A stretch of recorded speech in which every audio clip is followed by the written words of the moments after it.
அனைவருக்கும் ஆனந்த வணக்கம். என்னுடைய உறவுகளே, என்னுடைய நண்பர்களே, என்னுடைய சகோதர சகோதரிகளே, மனிதர்களுடைய பெரிய விஷயம் என்னென்னா ஒரு நம்பிக்கை. அந்த நம்பிக்கை எந்த இடத்துலையும் ஸ்பாயில் ஆகாமல் அதை அதிகப்படுத்துறது தான் நம்மளுடைய வேலை. உங்களுக்கு எந்த இடத்துல நம்பிக்கை குறையுதோ அந்த இடம் நமக்கு ஒரு வீக்காக ஆகக்கூடிய நேரம். அங்கே நம்ம உடனே உஷாராயிடணும். நம்ம உடனே இந்த உலகத்தில் எல்லாரும் பண்ணுற ஒரு பெரிய மைனஸ் என்ன அப்படின்னா, நமக்கு நம்பிக்கை குறையும் பொழுது நம்ம உடனடியாக பயந்துடுறோம். அந்த பயம் நம்ம எண்ணத்தில் கூட இருக்கவே கூடாது. நம்பிக்கை குறையும் பொழுது தைரியம் வரணும். ஒரு கடன் வாங்கிட்டீங்க, நீங்கள் தான் அடைச்சாகணும், வேறு யாரும் அடைக்க முடியாது. வீடு கட்டிட்டீங்க, பாதி வீடு நீங்கள் தான் கட்டியாகணும், வேறு யாரும் அதை ஹெல்ப் பண்ண முடியாது. ஒருத்தவங்களை திட்டிட்டீங்க, அதனால் பிரச்சனை வந்துடுச்சு, நீங்கள் தான் மன்னிப்பு கேட்டாகணும். ஒரு பெரிய பிரச்சனையை இழுத்து விட்டுக்கிட்டோம், நாம் தான் அதுக்கு சால்வ் தேடணும், சரண்டர் ஆகணும், வேறு யாரும் ஹெல்ப் பண்ண முடியாது. இது எல்லாமே நமக்கு தெரியும். ஆனால் ஏதாவது ஒரு சின்ன வழி கிடைக்குமான்னு பார்த்துக்கிட்டே இருப்போம். ஏதாவது ஒரு இடத்துல நமக்கு ஒரு உதவி கிடச்சிடாதா, இந்த கடன் எப்படியாவது அடைஞ்சிடாதா அப்படின்னு திங்க் பண்ணுவோம். ஆனால் நம்மளுடைய சம்பாத்தியம் நமக்கு தெரியும், இவ்வளோ தான் நம்மளால் சம்பாதிக்க முடியும்னு தெரியும், அதுக்கு மேலே சம்பாதிக்க வராது. ஆனால் கடன் அதிகமாக இருக்குது. ஆனால் ஏதோ ஒரு நம்பிக்கை மட்டும் நம்மள்கிட்ட இருக்கும். ஆனால் நம்மளுடைய கண்ணுக்கு நேராக அது கண்டுபிடிக்க முடியாது. இதுதான் காலம் நமக்கு சில நேரங்களில் கொடுக்குற செய்தி. உறவுகளே, ஒரு விஷயத்தை நல்லா தெரிஞ்சுக்கிங்க. நமக்கு யாருமே மிகப்பெரிய சங்கடத்தை கொடுக்குறாங்க அப்படின்னா அதில் நல்ல ஒரு பாடம் இருக்குது அப்படின்னு அர்த்தம். முதல்ல நம்ம வீட்டில் இருக்கிறவங்க நமக்கு ஒரு பெரிய சங்கடத்தை கொடுப்பாங்க. அவங்களே நம்மளை சிரமப்படுத்துவாங்க, வருத்தப்படுத்துவாங்க. அதில் தான் நம்ம முதல்ல கற்றுக்கணும். அப்புறம் நம்ம சந்திக்கக்கூடிய எதிர் வாழ்க்கை, பொதுமக்களை, நம்ம வேலை பார்க்குற இடம், நம்ம தொழில் பண்ணுற இடம், இதில் சில அனுபவங்கள் கிடைக்கும். அவர்கள் நமக்கு சில விஷயங்களை சொல்லி கொடுப்பாங்க. இதை தாண்டி நம்மளால் நம்ம கொஞ்சம் இரக்க குணப்படுவோம் இல்லையா, பாவ குணப்படுவோம் இல்லையா, யார் சொல்கிறதையும் கேட்காம நாமளே ஒரு முடிவெடுப்போம் இல்லையா, அதெல்லாம் சரியாயிடும்னு அதுக்கு ஏற்படுற தண்டனை. ஸோ இப்போ 3 வகையில் நம்மளுடைய வாழ்க்கை மிஸ் ஆகுது. குடும்பத்தோட பேச்சை கேட்காம போனாலும் ப்ராப்ளம் ஏற்படுது. வேலை தொழிலில் அவர்களுடைய நிலைப்பாடுகளை புரிஞ்சிக்காமல் போனாலும் ப்ராப்ளம் ஏற்படுது. கடைசியில் நம்மளுடைய இரக்க குணத்தினால, பாவம் பார்க்கக்கூடிய குணத்தினால பல பிரச்சனைகளையும் சந்திக்கிறோம். ஆக தீர்வுங்கிறது எங்கடா இருக்குன்னா எங்கேயுமே கிடைக்க மாட்டேங்குது. ஆனாலும் மனசு நம்புது ஏதாவது ஒரு இடத்துல ஒரு தீர்வை கொடுத்துரும் அப்படின்னு. என் உறவுகளுக்கு தீர்வு கொடுக்கிற நேரம் இது. இந்த தீர்வு கண்டிப்பாக உங்கள் வாழ்க்கையில் பெரிய மாற்றத்தை நிச்சயமாக ஏற்படுத்தும். வாங்க, ஒவ்வொருத்தவங்களை பற்றியும் அழகாக தீர்வு மட்டும் பேசுவோம். இந்த பதிவு இறக்கம்னு சொல்லுவாங்க. ஒரு பதவி இறக்கம் இல்லை, பதிவு இறக்கம். ஒரு விஷயத்தை இப்போ நம்ம ஆப்லேருந்து இதிலேருந்து இதை இறக்கிங்க, இதுலேருந்து இதை மாற்றிக்கோ அப்படின்னு சொல்ல ப்ளே ஸ்டோரில் போய் பதிவிறக்கம் பண்ணுறோம்ல, அது மாதிரி. இது மாதிரி இப்போ சில விஷயத்தை நம்ம என்ன பண்ண போகிறோம், தெரிஞ்சிக்க போகிறோம். சில விஷயத்தை நம்ம கைக்கு கிடைக்க போகுது. இப்படி நிறைய அதிர்ச்சியான சில விஷயங்களை எதிர்கொண்டு இருக்கக்கூடிய மீனராசிக்காரர்கள். அதிர்ச்சியா? ஆமாம், மீனராசியை பொறுத்த வரைக்கும் எதிர்பார்க்குற நேரத்தில் கிடைக்கலன்னா அது கிடைக்கிற நேரம் அதிர்ச்சி தான். சார், நான் நினச்சது ஜூன் மாதம் நினச்சேன், ஆனால் இன்றைக்கி நடக்கிறது மார்ச் வருது, ஆனால் இப்போ தான் நடக்குது. இது இப்போ எனக்கு அதிர்ச்சியாக தானே இருக்குது. அதுவும் பார்த்திங்கன்னா ராத்திரி 11 மணிக்கு பிறகு தான் இந்த மீனராசிக்காரங்களுக்கு எந்த தகவலுமே வரும். நம்ம தூங்குகிற நேரத்தில் தான் ஒரு தகவல் வரும்.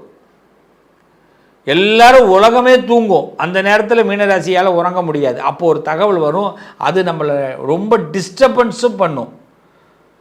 நல்ல தகவலாக இருந்தால் நாளைக்கு என்ன பண்ணுறதுன்னு டிஸ்டர்பன்ஸ் பண்ணும், கெட்ட தகவலாக இருந்தால் இருக்கிற தூக்கத்தை கெடுத்துரும். நிறைய நேரத்தில் தூக்கத்தை கெடுத்துட்டு இருக்கக்கூடியவர்கள் மீனராசிக்காரர்கள்னா சில பேர் மாத்திரையெல்லாம் கூட போட்டுக்கிறாங்க. ஆமாம், மீனராசிக்காரர்களுக்கு இந்த வழக்கம்லாம் இருக்குது.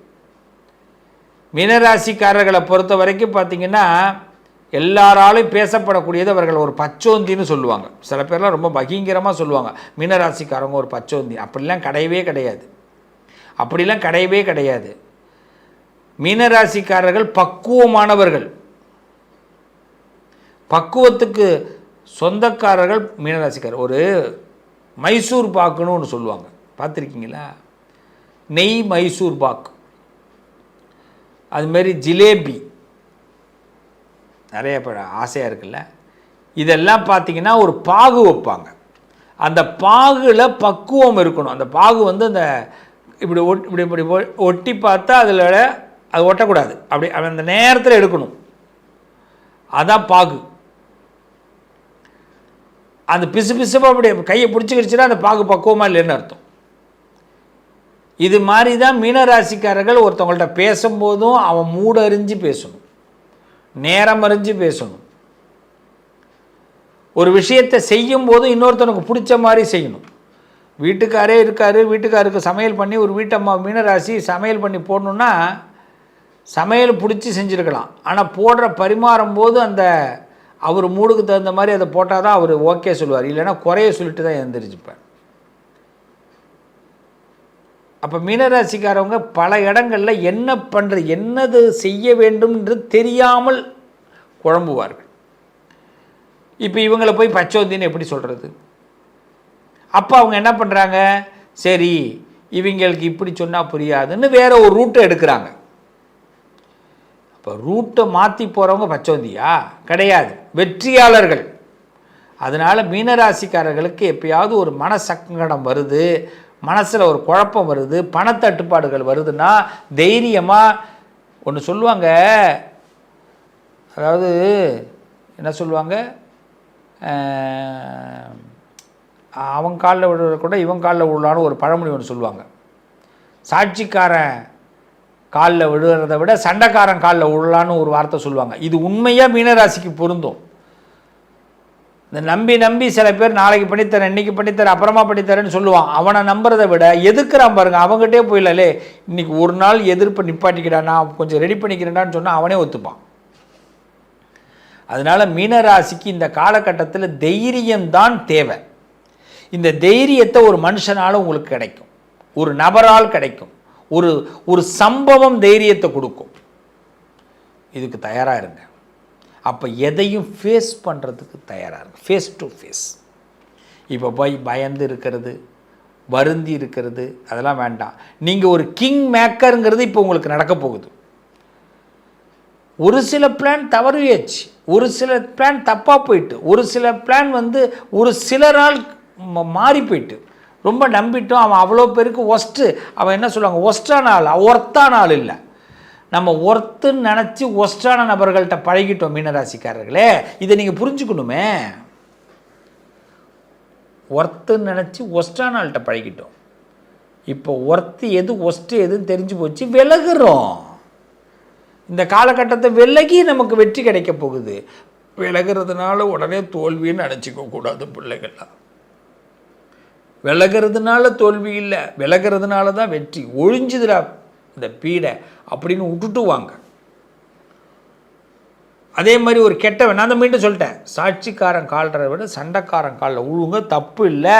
1க்கு 2 தடவை ஒருத்தவனை விட்டு விலகி வந்திருக்கீங்க, ஒருத்தவனை விட்டு நம்ம விரும்ப முடியல, ஒருத்தவங்களை விட்டு தள்ளி போயிட்டோம்னா திருப்பி அவங்கள சேர வேண்டிய கட்டாயம் வந்தால் சேருங்க, நல்லா இருப்பீங்க. இதை தான் இந்த காலகட்டம் உங்களுக்கு உணர்த்த போகுது. இந்த காலகட்டத்தில் சுக்கிரன் உங்களுக்கு சுலபமான சில வழிகளை ஏற்படுத்தி கொடுக்க போகிறார். சில குருமார்களை சந்திங்க, குரு தான் உங்களுக்கு வழி கொடுக்க போகிறார். உங்களுக்கு பாடத்தை இந்த குரு எடுத்து கொடுக்க போகிறார். நல்லது நடக்க போகுது. குரு வழிபாடு அதிகமாக செய்யுங்க. அதுவும் முக்கியமாக வியாழக்கிழமையில் குரு வழிபாடு செய்யுங்க. நிறைய நல்லது நடக்கும். நிச்சயம் நிதர்சனமான முன்னேற்றங்கள் கிடைக்கும். வாழ்த்துக்கள் மீனராசிக்காரர்களே, நல்லது நடக்கும். உங்கள் அதிர்ஷ்டத்திற்கான தீர்வு கல்வி, பதவி, யோகம், தொழில் வளர்ச்சி பெறுக. ஜாதகம், வாஸ்து, திருமண பொருத்தம் பார்க்கவும் பிரசன்னம் கேட்கவும் positive lion doctor Sivasri Manikanda Sivam. தொடர்பு கொள்ள வேண்டிய வாட்ஸ்அப் எண் 7904137178.